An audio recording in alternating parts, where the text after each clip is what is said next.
শুরুতে আজকে নারকেল ডাঙার দিকে নজর রাখবো। পুড়ে ছাই হয়ে গিয়েছে 100টা বস্তি। সর্বহারা মানুষগুলো পোড়া ছাই কেটে আতিপাতি করে খুঁজছেন সংসারের সামান্য স্মৃতিটুকু যদি বাঁচানো যায়।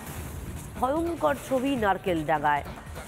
শনিবার তারা হাহাকার করেছেন, আর আজ সকাল থেকে দেখা গেল মানুষগুলোর মুখ শুকনো, সর্বস্ব হারিয়ে যুদ্ধ বিধ্বস্ত একটা ময়দানে কার্যত দাঁড়িয়ে কেউ মাথা গোজার ঠাঁই খুঁজছেন, কেউ খুঁজছেন যদি কিছু অবশিষ্ট পড়ে থাকে সংসারটার।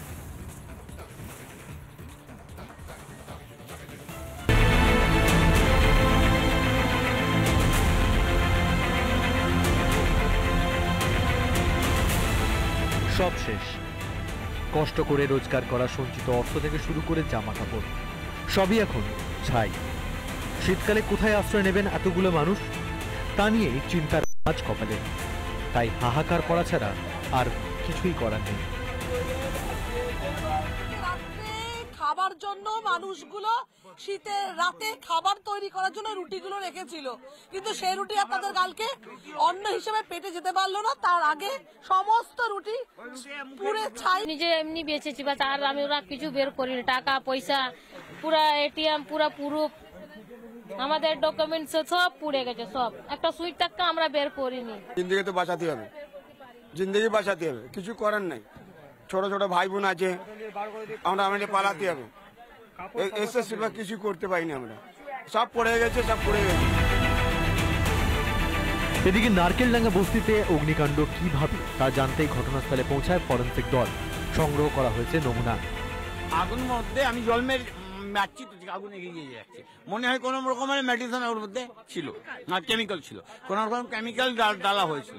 দমকলকে নিয়ে একটা ক্ষোভ স্থানীয় বাসিন্দাদের। তারা বারবার বলছেন যে দমকল দেরি করে এসেছে। আগুনের তীব্রতা এতটাই ছিল যে তারা নিজেরা জল দিয়ে নেভানোর সময়টুকু পর্যন্ত পাননি। দাউ দাউ করে ধরে যায় এই গোটা বস্তি। যদি দমকল সময় আসতো তাহলে হয়তো তাদের কিছু বাড়ি বেঁচে যেত। এদিকে নারকেলডাঙ্গায় অগ্নিকাণ্ডের পরেই ঘটনাস্থলে আসেন মেয়র ফেরহাদ হাকিম। তাকে ঘিরে শুরু হয় বিক্ষোভ। বাস্তবে আইন অনুযায়ী গরিব মানুষের ক্ষতিগ্রস্ত পড়ে গেলে যেটা কম্পেনসেশন সেটা পাবে। আর আমরা চেষ্টা করব যে যদি ইরিগেশন দেয়, যেহেতু এগুলো 50 বছর ধরে রয়েছে এদের যদি অন্য কোথাও আর বাসস্থান না থাকে, তাহলে আমরা এটা যদি ইরিগেশন পারমিশন দেয় তাহলে বাংলার বাড়ি আমরা মানে করা যেতে পারে। এদিকে অগ্নিকাণ্ডের ঘটনায় মৃত্যু হয়েছে এক ব্যক্তির, গুরুতর আহত এক। কেন বারবার আগুন, আর কেনই বা আগুন নিয়ে রাজনীতি? প্রত্যেক কটা ঝুপড়ি ওখানকার রোহিঙ্গা মুসলমানদের নিয়ে এসে বসানো হয়েছে। ওখানকার কোনো আদিবাসিন্দা নয় তারা, হ্যাঁ বেশিরভাগ নয়, প্রায় 80% ওখানকার রোহিঙ্গা মুসলমান যারা অন্য দেশ থেকে আমাদের দেশে এসছে। তাদেরকে 2.5 লাখ 3 লাখ টাকা নিয়ে তাদের টিনে সেট করে রাস্তার ওপরে ইরিগেশনের জায়গা দখল করে সেখানে বস্তি বানিয়ে দিয়েছে, এবং ওই বস্তিতে প্রতি 1 বছর 6 মাস অন্তর অন্তরই আগুন লাগে। পর পর শহরের বস্তিতে আগুন লাগার ঘটনায় উদ্বেগ বাড়ছে। এর আগে গত 9 জানুয়ারি ডায়মন্ড হারবারের রোডের ধারে ঝুপড়িতে আগুন লাগে। গত বছরের 21শে ডিসেম্বর দুর্গাপুর সেতুর নিচের বস্তিতে অগ্নিকাণ্ড। তবে নারকেলডাঙ্গায় দমকল দ্রুত ব্যবস্থা নিলে এই পরিস্থিতি হতো না, আক্ষেপ স্থানীয়দের। রিপাবলিক বাংলা। নারকেলডাঙ্গার বস্তিতে এই ভয়াবহ আগুনের পিছনে দায় কার, এই প্রশ্ন তুলে রবিবার সকাল থেকে পথে নামেন স্থানীয় বাসিন্দারা। তারা তাদের ক্ষোভ উগরে দেন। স্থানীয় কাউন্সিলর এলে তার সঙ্গেও বচসাতে জড়ান স্থানীয় বাসিন্দারা।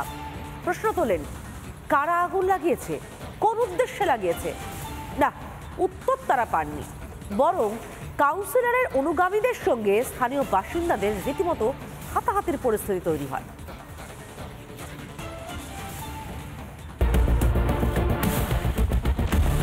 নারকেলডাঙ্গা বস্তিতে অগ্নিকাণ্ডের ঘটনায় মেয়রের সামনেই বিক্ষোভ গৃহহীনদের। প্রশ্ন, এই ঘটনার দায় নেবে কে? ঘন্টা পর এসেছে কাউন্সিলর, কন্টিনিউ ফোন করছি কাউন্সিলরকে, ও পিক আপ করছে না। কন্টিনিউ ফোন করছি, কাউন্সিলর এসেছে 2 ঘন্টা পর। নারকেলডাঙ্গা অগ্নিকাণ্ডে পুড়ে ছাই হয়ে গিয়েছে প্রায় 100 বস্তি। শীতের রাতে খাবারটুকু পাননি বাসিন্দারা, রান্না করা রুটি পুড়ে ছাই হয়ে গেছে। বস্তিবাসীরা প্রশ্ন তুলেছেন, এই অগ্নিকাণ্ডের দায়িত্ব নেবে কে? তা নিয়ে শুরু হয়েছে বিক্ষোভ। অভিযোগ স্থানীয় কাউন্সিলর সচিন সিং এর বিরুদ্ধে। এই যে বাড়িটা দাঁড়িয়ে আছে, সেই বাড়িটার এক সময় ছিল ফিজা খাতুন একটি মেয়ের। সেই মেয়েটি বাড়িতে থাকতো, তার বই খাতা থেকে জামা কাপড় সব কিন্তু এই মুহূর্তে পুড়ে ছাই হয়ে গিয়েছে।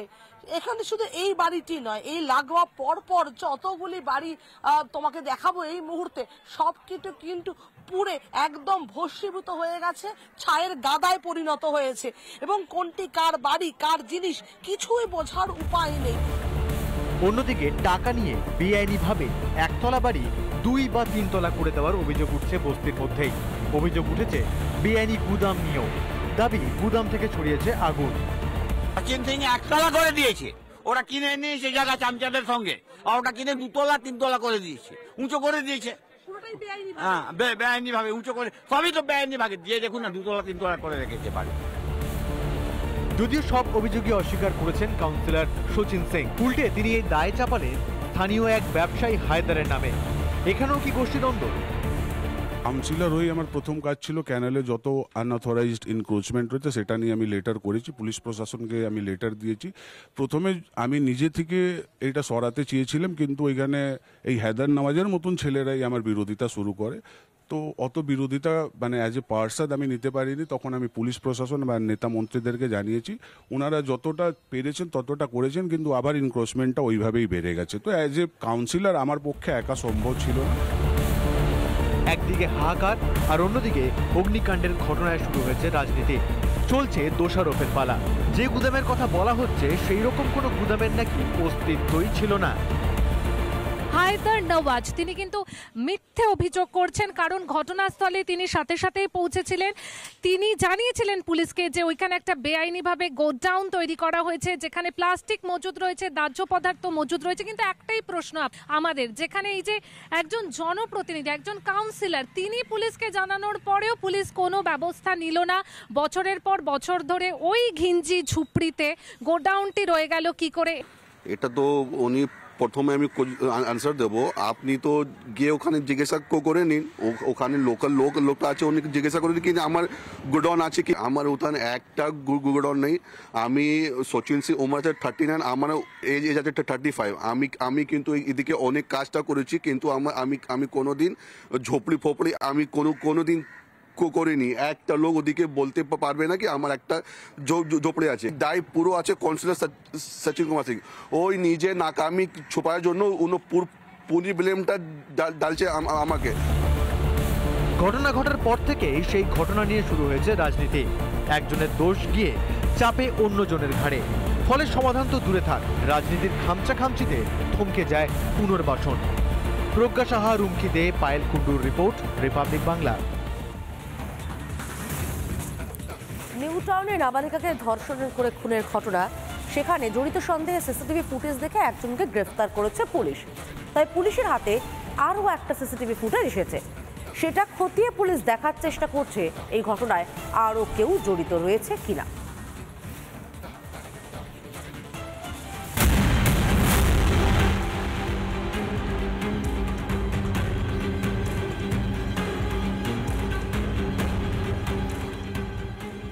অবশেষে গ্রেফতার স্থানীয় টোটো চালক সৌমিত্র রায়। যে ধর্ষণ এবং খুনের মোটিভ ভাবাচ্ছে পুলিশকে, পাশাপাশি এই টোটো চালক যাকে আটক করে গ্রেপ্তার করা হয়েছে, যার বিরুদ্ধে খুনের মামলা রুজু হয়েছে, ধর্ষণের মামলা রুজু হচ্ছে, তথ্য প্রমাণ লোপাটের মামলা রুজু হচ্ছে, তার পেছনে তার সাথে তার কোনো সহযোগী ছিল কি। নিখোঁজ হয়ে যাবার 12 ঘন্টা পর খোঁজ মেলে বছর 13 নাবালিকার। নিখোঁজের ডায়েরি করতে গিয়ে নাজেহাল হতে হয় নাবালিকার পরিবারকে। বাগুইআটি থানা ডায়েরি নিতে অস্বীকার করে, পরে নিখোঁজ ডায়েরি নেয় নিউ টাউন থানা। শুক্রবার লোহারপোল নামে একটি জায়গা থেকে মেলে নাবালিকার অর্ধনগ্ন দেহ। পুলিশ যেটা জানতে চাইছে, এই নির্জন জায়গাটাকে বেছে নেওয়ার কারণ কি। নিউ টাউনের এই বলাকা আবাসনের পাশ থেকে এই যে নির্জন জায়গা খালপাড়, এই জায়গাটা কি টোটো চালক আগে জানতেন যে এটা নির্জন থাকে, এখানে লাইট বন্ধ থাকে, এখানে সিসিটিভি নেই, তাই কি এই জায়গাটা পূর্ব পরিকল্পিত, নাকি টোটো চালক অন্য কোথাও ধর্ষণ করেছেন, অন্য কোথাও খুন করেছেন, জায়গা খুঁজছিলেন যে দেহটাকে কোথায় ফেলে গেলে পুলিশের নজর এড়িয়ে যাবে। জগৎপুর থেকে টোটোয় ওঠে নাবালিকা। প্রথমে মৃধা মার্কেট ব্রিজ, পরে তারুলিয়া ঝিল পার, শেষে নিউটাউন বাসস্ট্যান্ড আসে টোটো। এরপর লোহার পুলে যায় ওই নাবালিকা। ওই এলাকা থেকেই উদ্ধার হয় দেহ।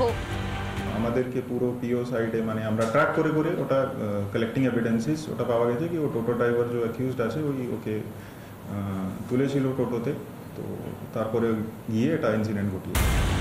এদিকে মেয়ের নৃশংস পরিণতিতে অভিযুক্তের কঠোর শাস্তির দাবি নিহতের পরিবারের। সেই যে অন্যায় করেছে তার যদি ফাঁসি হয়, তার বাবা মায়ের 12 বছর জেল হওয়া উচিত। এটা আমার নিজের ব্যক্তিগত মতামত। আমার দেশের আইন কি আছে না আছে আমি জানি না। নিউটাউনের ঘটনা আরো একবার উস্কে দিল অভয়ার ঘটনা।